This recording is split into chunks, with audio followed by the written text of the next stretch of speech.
It's not often the king can boast of a royal first after a lifetime of duty. But today, for the first time, he granted a special title to a rare breed of goat in Guernsey by placing an engraved brass bell on a collar around an animal's neck.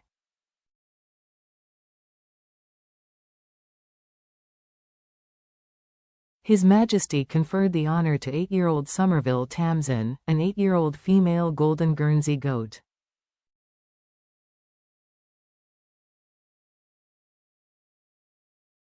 From today onwards, the breed will be known as the Royal Golden Guernsey Goat. Guernsey was keen to recognize the special significance of the visit being His Majesty's first to the island as king and sought approval to give their native goats a royal title.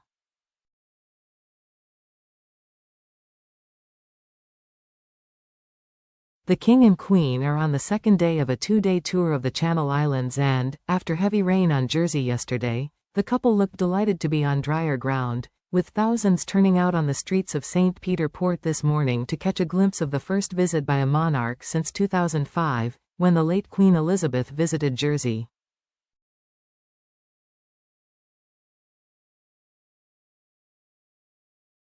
After a busy morning that saw the couple attend a special sitting of the States of Deliberation at Guernsey's Parliament, followed by a tour of local suppliers on Crown Pier and an afternoon tea, it was off to another part of the island to meet Tam Tam.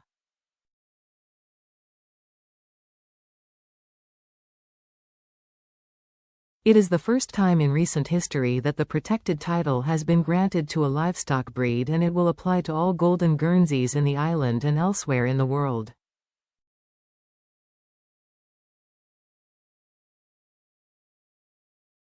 It's a particularly fitting honor for the animals which were dramatically saved from extinction in the Second World War when a local woman hid the remaining few from the Nazis.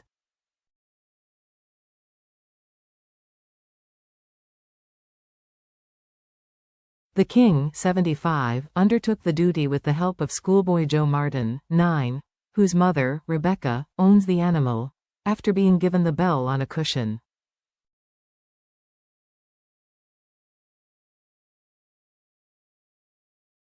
Charles chatted with Mrs. Martin about the benefits of goat's milk, which he was told was much more digestible.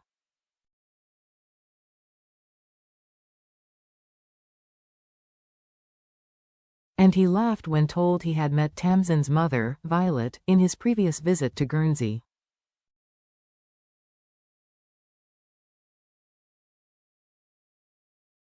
"And they'll eat everything if left to it?" he inquired.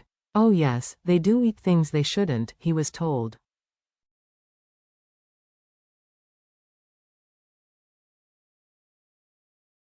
"You've got to keep it all going," the king said.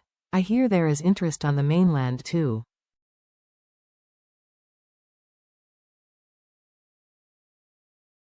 "Which is wonderful. Are they disease-free? I am thrilled. I am patron of the Rare Breeds Survival Trust."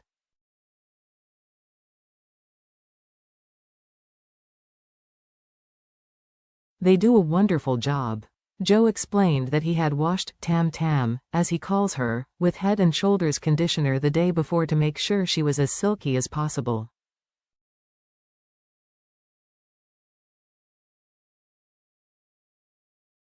Mrs. Martin said she was thrilled with the new royal title. It will give a much higher recognition of the breed and will hopefully safeguard their future, and raise their profile, not just nationally but internationally too, she said.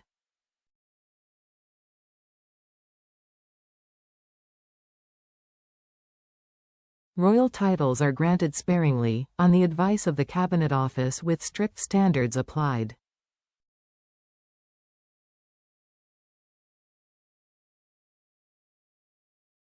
The Golden Guernsey goat is a dairy breed which is distinguished by its golden skin and hair, which ranges from pale blonde to deep bronze, and is said to have a pleasant temperament.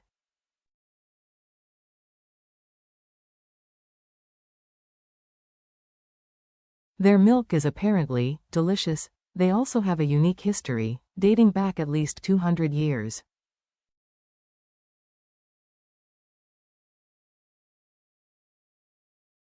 A century ago, a Guernsey woman, Miriam Milbourne, rediscovered golden goats among the scrub herds in the island and began to keep them.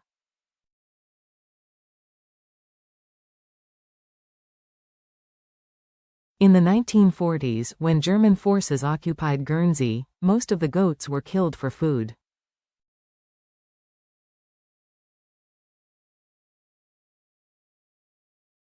Ms. Milbourne managed to hide a small herd indoors for years to protect them from being taken and slaughtered, ensuring their survival.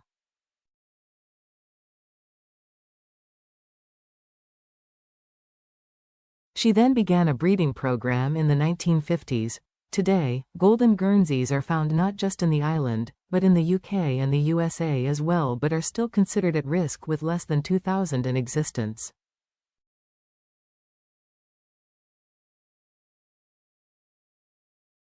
During the visit to Les Cotels, a Christian community center with stunning views of the coastline, the King and Queen also meet with delegations from the islands of Alderney and Sark as they were unable to visit them on this occasion.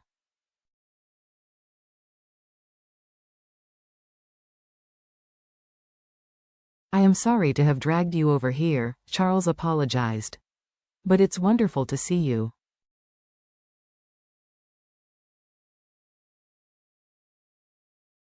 The couple also toured a number of stands relating to organizations from Alderney and listened to school children singing them a special welcome song.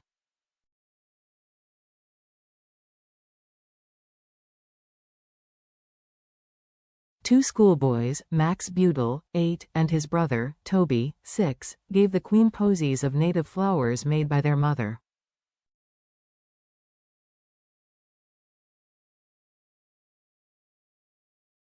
Lucy Watson, and gave beautiful bows. They have been practicing them since yesterday and were so excited to be able to do it.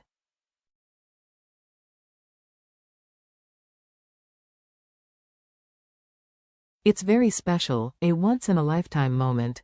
As they met with a group of ladies who lived on Sark during the occupation of the Second World War, there was an insect-related kerfuffle as a persistent bumblebee buzzed around the king and landed on his cornflower buttonhole.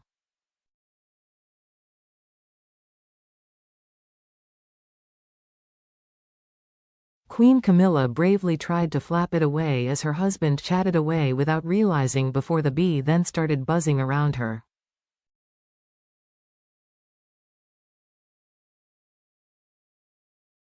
"It's not going to go away," she laughed. "Buzz off." Before they left, a group of Sark schoolchildren sang a rendition of Happy Birthday to Her Majesty in the island's native language, Sarkese.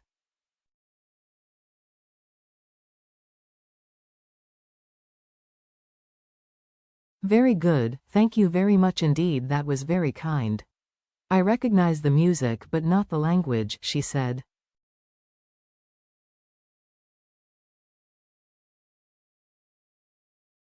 "Are you all going back tonight? I like your bracelet," said one little girl, pointing to a blue beaded bracelet around her wrist.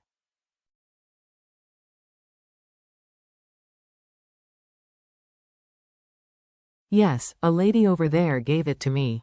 It matches my outfit," the Queen said. The Queen also told well-wishers that she was going to hobble along, in a reference to her foot injury.